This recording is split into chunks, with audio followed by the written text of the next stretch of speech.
don't know why it haunts me, because war is a tragedy. War happens to people, and it's terrible, but it's also well documented.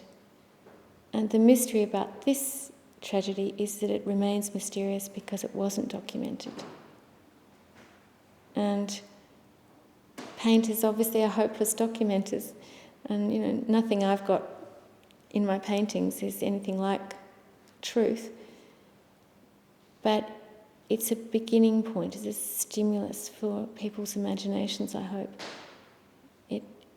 It tries to put them there in the water. The idea of the exhibition, it just had to start, it started there. It just started with, well, nothing's working. Agitation, lobbying, all those things I've been doing for some years now, nothing's really taking. And perhaps I'm not skillful enough. Perhaps my skills are just picture making. Perhaps I'll go back there. Perhaps that's something I can have control of. So that, I'll start, because I'll provide the imagery that people lack, the imagination that they lack to imagine this scene. A bit like painters used to in history. They'd do history pictures, or they would do epic pictures such as the Raft of the Medusa, or grand, big, 18th century paintings to inform the public about disasters or drownings or shipwrecks and things like that. And I don't have the skills of a Jericho, and I don't think I can do grand epics in the way they were done, and I don't know that they'd be very useful even if I could, but I thought, well, I'll start there, because actually, I haven't painted for 30 years. The challenge really was, in a sense, to make that Pacific blue water, which always looks like holidays, leisure, good times, menacing. And that visually is a bit of a challenge. And also I tried to almost literally paint on bitumen and diesel, in effect, to show you that effect. There's some young flesh just being smothered, not just by water, but by this sort of chemical. And so the images, without doing much, even when they're very restrained, are really quite confronting, because people, in a sense, look part at peace, part dying, you're not sure, part surviving. And I thought, yeah, this is working.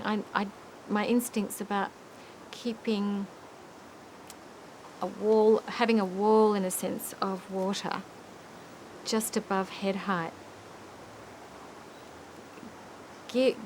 immerse you in a way, funny use of word, but immerse you, in a sense, into the world those people were in for a little while without doing much.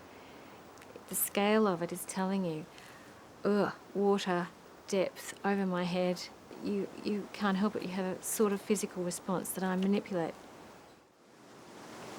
I won't gain sympathy if I harangue people or give them horror. I think the horror of the situation should provide all that by itself.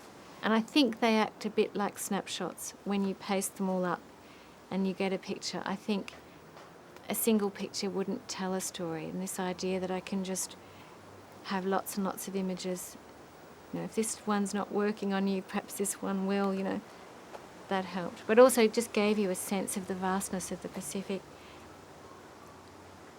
And what shocks me is it's an immense project. I didn't think of it as an immense project, but the idea that I set myself of painting 353 people, it's a long job perhaps, but it's an awful lot of people, and it's not really until you're painting them that you feel there's another life and another life and another life. And I don't know those people, but I'm imagining I do, and every time I paint them I actually do feel remorse and sadness and guilt for them somehow. In a sense, by giving a lot of small images, I'm trying to explain time, the time it took to drown, so that a painting of a floating woman is sort of indicating to you quietly that there's a lot of time involved here, and that these people were there for not 5 minutes, but for hours, and through the night, and in the dark. And so yes, in a sense, I think that's why the paintings need to be almost like cinema, so that you get one scene followed by another, and also representing the 353 people, of course. The elements involved in the SIEV-X paintings are pretty simple: a face and water. And that, in a sense, makes the thing more interesting, because it's about variation and sort of re-seeing it or reimagining it all the time, and just changing very few things. It's like an interesting puzzle. And of course it's no longer about slogans or really sending a message. It's just saying very quietly, here's a way of witnessing this. Here's a way of remembering that this is not fiction, this did happen. I mean, I almost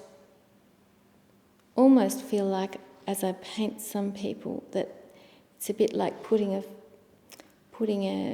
film in negative, or a negative in solution, and seeing the image come up, and you sort of see the life coming into a thing, almost as though you're not painting it really. It's just revealing itself to you, and that sounds nuts, but sometimes it's as though it's emerging from the materials and has nothing to do with you.